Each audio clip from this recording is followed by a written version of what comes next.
I know it's been a while since the last Money Diaries. After incorporating a company late last year to run this social media thing as a business, it honestly took a while for me to get a hang of accounting for my personal money and what belongs to the business. But I think I finally have sorted it out. For those of you who have been waiting, I just want to say a huge thank you. And if you're new here, my name is Demi. I'm a 30-year-old Singaporean and I've been documenting my personal finance journey on YouTube since April 2022. Crazy to think that it's been 4 years! For the past 6 months, I've been living in Seoul, South Korea, but I'm concluding this trip and I'm heading back to Singapore at the end of this month. I'll share with you guys some life updates later, things about my home purchase and plans for the second half of this year. Without further ado, let's dive right in. Let's go. For those of you who are new here, Money Diaries was a series that I started way back when I was still at my corporate job, making $2,700 a month. I document my income, expenses, savings rate, investments, and we budget together for the following month. Along the way, I share with you guys the money mindsets that I use to grow my wealth, and a lot of it have not changed even though my numbers look a lot different today. So let's start with income. For the business. Sponsorships came up to $20,050. Bulk of this came from a payment for a video that was done a few months ago. One of the downsides of this income stream is that payment terms can stretch as far as 60 days, sometimes even longer, and even then you still have to follow up and chase the brands for it. As I was filing for 2025 taxes, I realized that this only increased this year. I've always preferred growing my affiliate income stream instead. Affiliates or referrals comes from sharing products that I'm personally already using, and whenever you guys find it useful, you sign up with my link or code, the brand pays me something out of that. For example, with Longbridge, I am an affiliate partner. Don't skip this if you're a new user because Longbridge is offering something specially for my viewers this month to encourage you guys to start your investment journey with them. I've been using them to invest for my family, and if you realize that the interface is actually quite similar to one of the platforms I use to build my portfolio on, which is also part reason why I like it. This creates a clear separation between my own investments and my family's. With zero commissions in the Singapore, Hong Kong and US markets, I've only been paying platform fees for each trade and sometimes zero fees too, because as a new user, once you deposit $2,000, you get platform fee coupons offsetting $1.50 per order. Other exchange related fees will still apply, but this is charged by the exchanges and not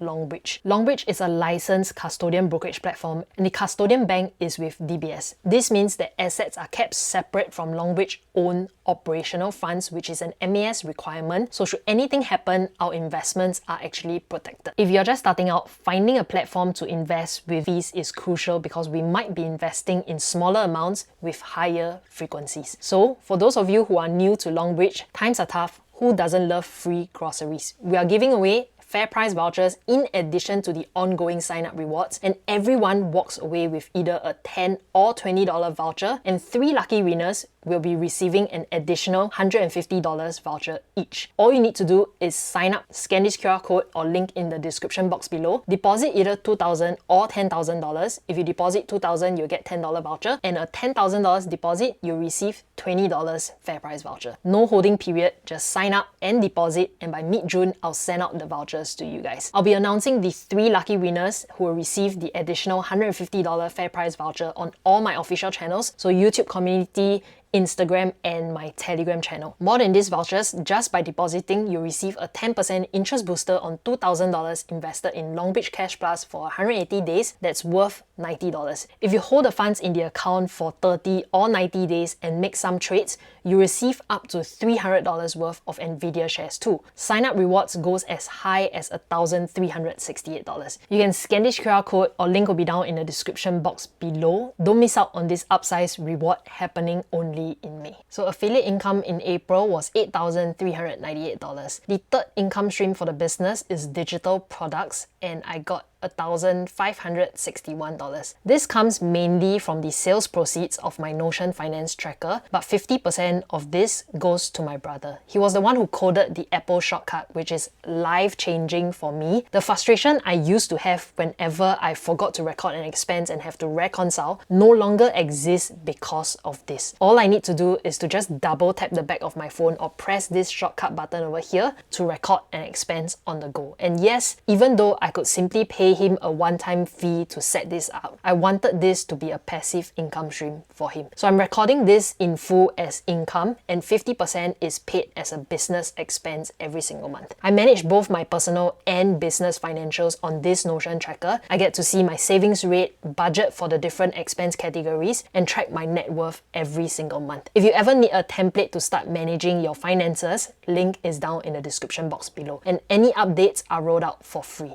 Google AdSense revenue is the final income stream for the business, and that's $1,363. This is how much I got paid for my views in March for 4 videos that was uploaded on the YouTube channel. So my total business income for the month was $31,373.17. And now let's go into personal income.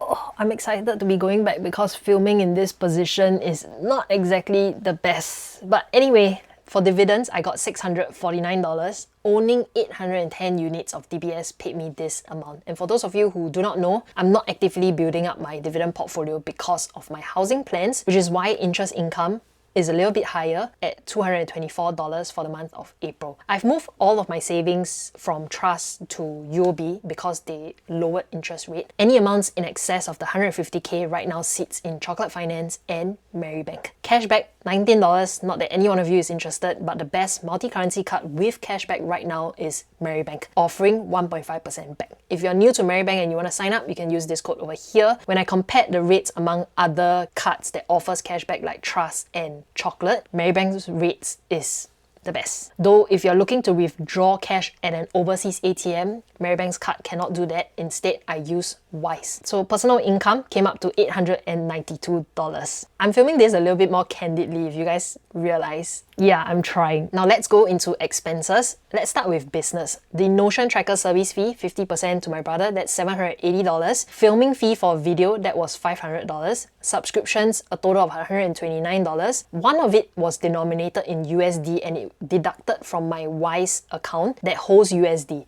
So I received USD payments from a partner and I specifically did not convert it back to Singapore dollars as I mentioned in a previous video as well. It earns a little bit higher of a return as compared to an SGD denominated money market fund, which was the reason why I kept it there anyway. In March, I gave away fair price vouchers and that was a total of $360. So business expense came up to around $1,800. Now, personal expenses. Topping it all off, the highest is travel. I spent $904.87, took an impromptu trip to Japan, Osaka for a few days, 6 days, 5 nights, and I booked everything on trip.com. I didn't know that if you bundle flights and hotels together, it's actually a lot cheaper to book things that way. So I spent $577.80 on miscellaneous stuff like eSIMs and also topping up the Suica card for public transportation while I was there. And $200 was for Lake Tekapo's Airbnb. For those of you who do not know what Lake Tekapo is, it's in New Zealand. I'm traveling there in September with my brother and my sister-in-law, but I'm not the one planning for this trip. It'll be my first time there. I've left it to my brother to plan it. It's been a really long time since I've actually traveled without having to plan for anything. So I'm excited for that. Next up, we have fixed expenses. That's $505. Things like taxes, subscriptions, shopping, $429.90. I only budgeted $250, but it exceeded. I was only looking to buy hiking shoes when I was in Japan, but I bought 2 shorts because the weather in Seoul is actually warming up and I do not have anything apart from jeans right now. And hiking shoes, trekking pants, and a few t-shirts. So that was why it came up to $429. Meals alone. For those of you who are new, I group my meals according to who I spend it with. So meals alone was $335. Gifts, $302. I bought some stuff in Japan for my nieces, my mum, and for whoever that visits me here in Korea. Personal care, $243.60. I got 6 months worth of contact lens, which I do have to get again in the month of May because I don't know when I'll be coming back to Korea. Some facial stuff like toner, cream, sore throat medicine because I was sick. Oh, and this, I cut and dye my hair in Japan and I didn't realize that it was this affordable. It was only $63.26 to dye this whole length of hair. It's cheaper than Korea and cheaper than Singapore for sure. So that's $243. Groceries, $177. I budgeted $200, which is great. I did not not exceed that. Meals with friends, $150. Car and taxi was $24.70. It was 2 Uber rides and also Uber One membership. I'm keeping that membership here in Korea for the month of May because my mum is coming over and we'll likely be cabbing around everywhere because she can't really walk far. Public transportation, $11.20. I did spend more here, but I topped up my T-Money card using cash. I do not track Korean won cash anymore. $11.20 was the train ride from Incheon Airport back into the city. And that's all I spent. All in all, my personal expenses came up to $3,085. If I didn't include travel, it would have been $2,100, about there. I'm honestly very happy at where this amount is right now. Things have changed for sure. If you watch back previous Money Diaries, you'd know that I only spent a few $100s a month, which suited the amount of income that I was earning at that point in time. But if you realize that as my income increased progressively to 5 figures, my expenses did not increase a lot. Instead, what I realized is that I spend on things that I truly enjoy, things like cafe hopping, food, coffee, bread, etc. But I cut down on a lot of things that I don't. Things like cab rides. I don't really take cab here in Korea, apart from winter when it was freezing cold and I was out late at night. So those are the times where I would spend on cabs. But everything else, I really just cut and only spend on the things that truly bring me the most joy. That is the way I manage my money right now. I will not be budgeting for the month of May because my mom is coming over and I really don't want to restrict that into a budget. I just want her to enjoy her time here and let's just spend for once. Yeah, so that is how I'll be ending my stay here in Korea. In June, when I go back to Singapore, the plan is I'll start house hunting again, see more projects in a few locations, and I'll likely make the decision by end of June and kickstart the entire process from bank loans and renovations. If house buyers are okay with me filming, I'll bring you guys along. Otherwise, you're gonna have to wait for an empty house tour before renovation starts. I might not be consistent with my upload for the month of June. There are a few things I want to sort out. So firstly, I want to pack my room, throw out all the clothes that I've not been wearing, things like my work clothes 5 years ago. I've only really been rotating around a few sets, so I do want to clear out those, rearrange my room layout and be able to fit an exercise mat in there because I've been stretching and exercising a little every morning and that has helped a lot with my spine injury. So that's the plan.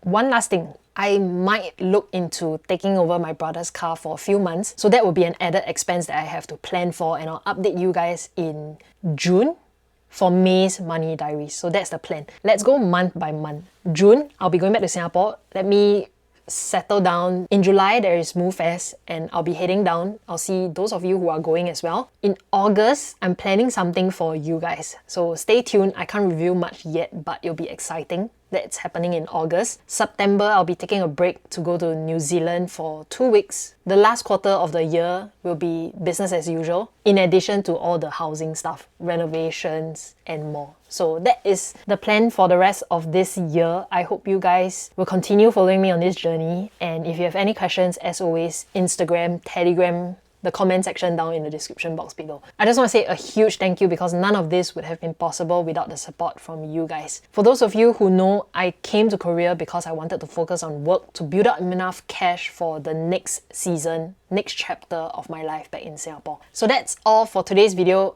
As always, a huge thank you. Have a great week ahead and I'll catch you guys in my next video. Bye bye.